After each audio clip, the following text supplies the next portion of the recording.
The last time John Lennon saw Paul McCartney, George Harrison, and Ringo Starr. Each of the meetings was held during the last 4 years of his life, and one of these meetings happened just a month before John Lennon was assassinated. For more classic rock content, check out our channel Rock Music Revival for all the rock goodness you need. Paul McCartney. It was April 25, 1976. Lorne Michaels, the famous producer and writer, offered the Beatles $3,000 to collect them in an episode of Saturday Night Live. Lennon and McCartney were spending that night at the Dakota Building, just a mile from Rockefeller Plaza. The next day, Paul McCartney showed up again at John Lennon's house, but Lennon didn't have time.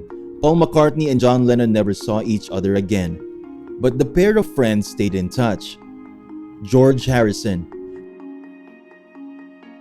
The exact date of the last meeting between John Lennon and George Harrison is not known, but Harrison claimed in an interview in 1990 that it was 2 years before John Lennon was assassinated. George Harrison says that he was surprised during that last meeting to discover that John Lennon was keeping hundreds of cassettes of Indian music.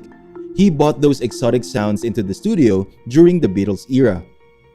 Ringo Starr. It was November 15, 1980. Ringo Starr was the last ex-Beatle to see Lennon alive before the murder. Ringo and his wife Barbara Bach visited New York just weeks before the fateful day of John Lennon's death. Did you enjoy this piece of classic rock history?